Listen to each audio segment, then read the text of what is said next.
chão.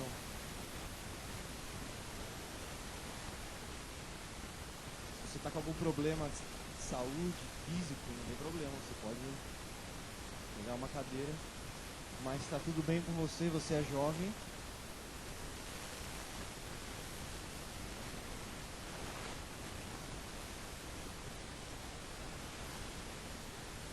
Tente não perder esse momento, irmão. Tente ficar atento. Eu quero convidar você a fazer uma contagem regressiva nesse momento. Samuel, que contagem regressiva? Pode contar que dentro de alguns instantes haverá uma renovação espiritual na sua vida, como há algum tempo não acontecia. Alguns que entraram aqui tão frios e tão longe de Deus, sairão deste lugar de mãos dadas com Ele. Quando eu olho para a Bíblia, eu vejo que a Bíblia é um livro de fogo. Vamos nos assentando, vamos ganhar tempo.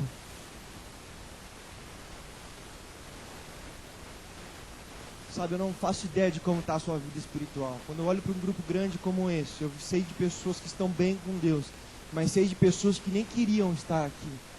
Talvez você está aqui sentado agora e o seu desejo é estar no seu quarto, deitado, mandando mensagenzinhas para os seus amigos lá no carnaval. Mas eu quero dizer que você está aqui. Se você está aqui, Deus vai te pegar. Deus vai erguer a sua vida e vai te levar a um nível que nós ainda não conhecemos. Deus vai te dar experiências com Ele que você ainda não experimentou e pode começar a contar. A Bíblia é um livro de fogo, tanto em que Êxodo, no capítulo 3, no versículo 2, quando Deus aparece para Moisés numa sarça, a sarça está em fogo. Em Êxodo, no capítulo 13, no versículo 21, Deus guiava o seu povo pelo deserto.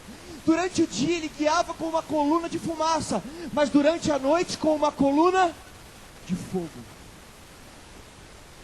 Êxodo capítulo 19, versículo 18, diz que todo o monte Sinai fumegava, porque o Senhor havia descido sobre ele em fogo. Levítico capítulo 6, versículo 13 diz que o fogo arderá continuamente no altar e não se apagará. Deuteronômio capítulo 4, versículo 24 diz que nosso Deus é um fogo que consome, um fogo consumidor. Em 1 Reis, no capítulo 18, no versículo 38, você encontra Elias, homem de Deus, orando. E quando ele ora, cai fogo do céu. Em 2 Reis, no capítulo 1, no versículo 10, vem 50 soldados contra Elias. E Elias diz: se eu sou homem de Deus, que caia fogo do céu. Vocês podem participar também, é legal. Eu estou ouvindo o grilo mais alto. E Elias, que era do fogo, ele orava, o fogo caía. Quando ele foi arrebatado em 2 Reis, no capítulo 2, no versículo 11, foi arrebatado num carro de fogo com cavalos de fogo. Por quê? Porque era do fogo. No Salmo 104, no versículo 4, diz que Deus faz dos seus anjos ventos e dos seus ministros labaredas do fogo. Aqui na frente está melhorando. Quando olha para Jeremias, no capítulo 23, do versículo 29, Deus diz: a minha palavra é fogo. Quando eu vou para Daniel, no capítulo 3, do versículo 21, Mesaque, Sadraque e Abednego foram lançados numa fornalha de... E no meio do fogo aparece o quarto homem, que muitos entendem que era Jesus. E falando em Jesus, Jesus também era chegado num fogo. Em Mateus, no capítulo 3, no versículo 11, João Batista, falando de Jesus, diz: olha, eu vos batizo com água para arrependimento, mas vem um aí que é maior do que eu, e eu não sou digno de desatar suas sandálias.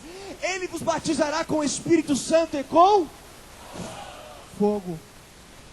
O mesmo Jesus em Apocalipse, no capítulo 1, no versículo 14, a Bíblia diz que seus olhos são como chamas de... Em Atos, no capítulo 2, quando todos estavam reunidos, de repente veio um vento impetuoso, barulho, muita coisa aconteceu, e foram repartidas entre eles línguas como de...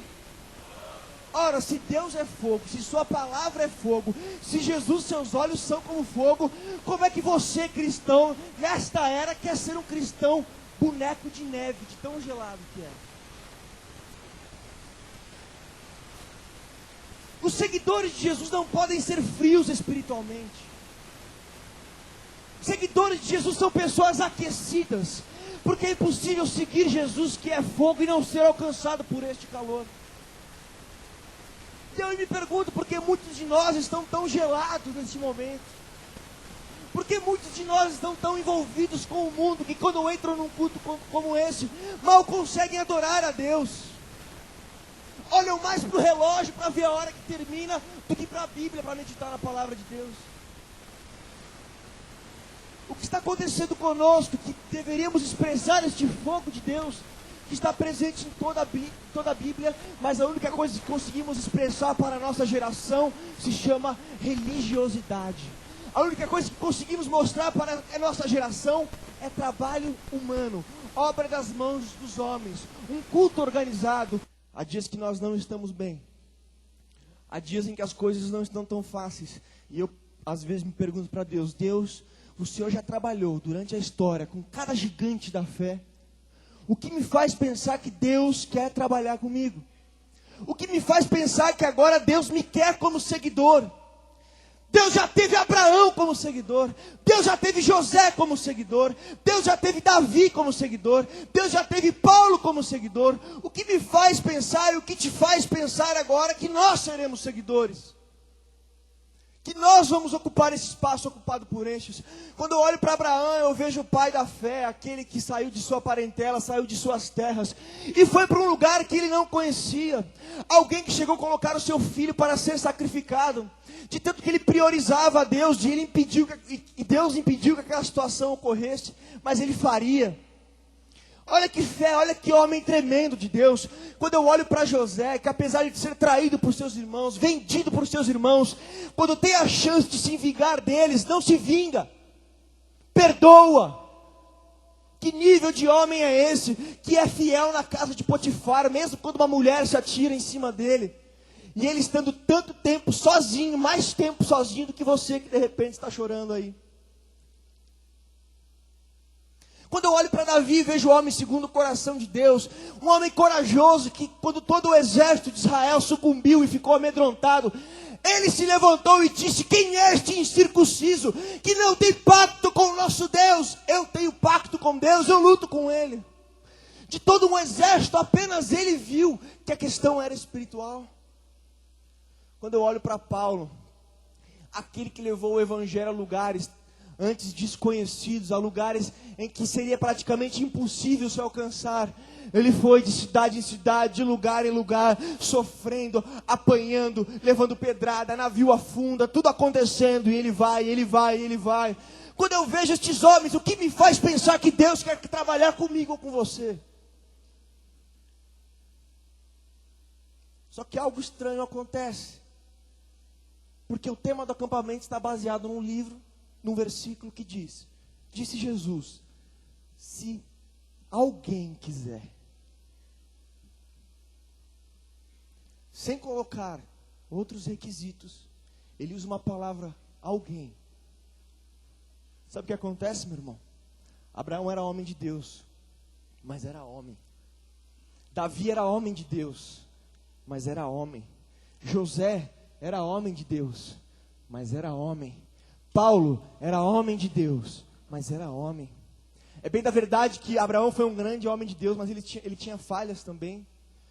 Quando Deus disse: sai da tua terra, sai da tua parentela e vai para o lugar que eu te mostrarei, ele não saiu no exato momento. Quando ele recebeu o chamado, ele estava em Ur dos Caldeus, segundo Atos no capítulo 7. De Ur dos Caldeus, ele levou o seu sobrinho, levou o seu pai e foi para Harã. E parou em Harã, ele não foi direto para o lugar que Deus tinha para ele. Depois de um tempo, ou seu pai ficou em Harã, ou seu pai faleceu.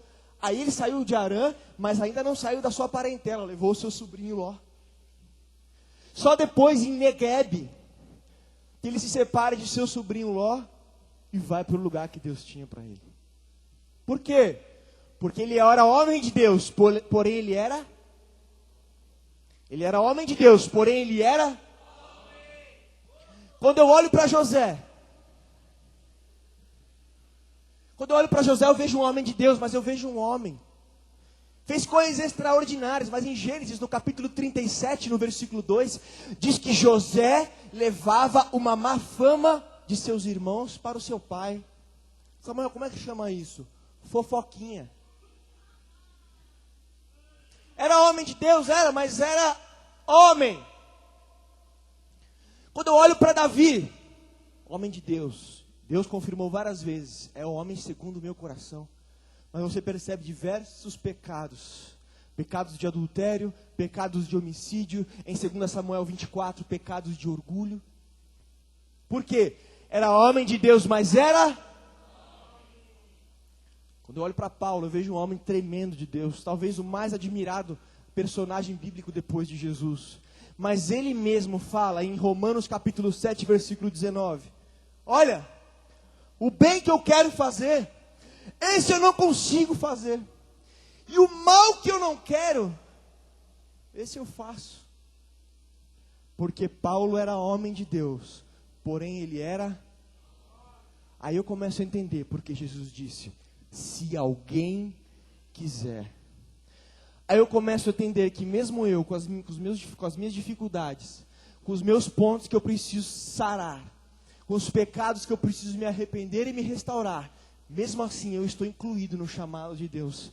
Mesmo você que hoje não está tão interessado em Jesus, mesmo você que entrou neste lugar frio, mesmo você que está mais preocupado em aparecer para as menininhas do que buscar a Deus, mesmo você que está mais preocupado em se mostrar para os rapazes do que buscar a Deus, mesmo você, Deus te diz nessa noite, ei, se alguém quiser, mesmo você com suas dificuldades, com os seus pecados, com os seus problemas para serem restaurados, é chamado por Deus hoje para uma nova dimensão com Ele, para um novo momento com Ele, se alguém quiser.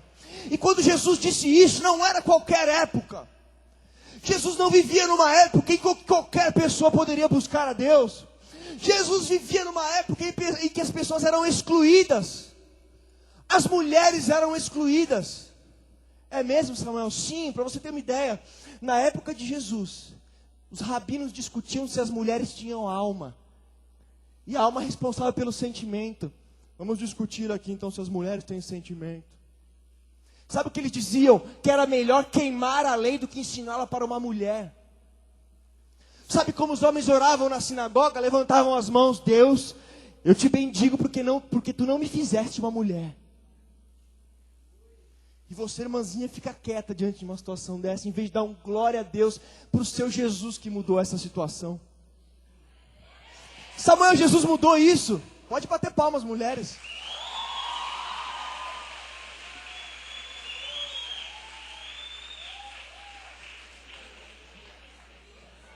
Os rapazes, nossa, Samuel, essa época deve ter sido boa para viver, né? Nossa, que tempo legal, Samuel. As mulheres eram excluídas. Sabe o que Jesus faz? Em João no capítulo 4 ele conversa com uma mulher. Em Lucas no capítulo 8 no versículo 2 ele expulsa demônios de várias mulheres. Em Marcos no capítulo 5 no versículo 25 ele cura uma mulher. E quando ele faz o chamado ele não limita. Ei, se algum homem quiser. Não, ele diz se alguém quiser. As crianças também eram excluídas. Para você ter uma ideia, falamos das mulheres, mas religiosamente falando, as crianças tinham um valor inferior ao das mulheres. Aí quando Jesus vem em Lucas no capítulo 18, versículo 16, onde estavam impedindo as crianças de chegar a Jesus, eu não vejo Jesus bonzinho naquela situação não. Ele diz, ei, deixai vir a mim os pequeninos. E olha a frase que ele usa, e não os impeçais, porque dos tais é o reino dos céus. E em Mateus no capítulo 18, no versículo 3, ele diz, quem não for como uma criança não poderá entrar no reino dos céus. E quando ele diz, se alguém quiser, ele não exclui as crianças. Jesus vivia numa época de exclusão. Por exemplo, os publicanos eram excluídos. Isso, os fiscais da receita eram excluídos.